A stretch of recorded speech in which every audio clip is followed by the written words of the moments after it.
মসুরের ডাল রান্না তো অনেকেই খেয়েছেন। এভাবে যদি একদিন রান্না করে খান তাহলে দেখবেন যে প্লেটের ভাতের কারাকারি পড়ে যাবে। আসসালামু আলাইকুম রহমতুল্লাহ। আপনাদের সবাইকে নবরি আমার এই চ্যানেলে স্বাগতম। তো দেখতে থাকুন আজকে আমি খুব সাধারণভাবে এই মসুরের ডালটা কিভাবে রান্না করি। তো আমি এখানে হাঁড়িতে ডাল দিয়ে দিয়েছি, তার সাথে কিছু পেঁয়াজ কুচি, মরিচ কুচি দিয়ে দিলাম, তার সাথে একটু হলুদের গুঁড়া দিয়ে দিয়েছি এবং পরিমাণ মতো এখন লবণ দিয়ে দিব। একটু ভালো ঘ্রাণ আসার জন্য যদি আপনারা দিতে চান এর সাথে একটু এলাচ আর দারচিনি মিক্স করে দিতে পারেন।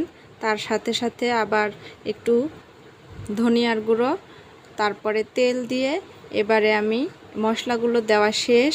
এখন আমি হাতের সাহায্যে সুন্দর করে মেখে নেব। মনে রাখবেন যে এই মাখাটাই হচ্ছে স্বাদের অন্যতম কারণ। এভাবে হাত দিয়ে যত বেশি করে মাখবেন, এভাবে মাখতে মাখতে এক সময় দেখবেন যে ডাল আর মশলাগুলো সুন্দরভাবে মাখা হয়ে গেছে।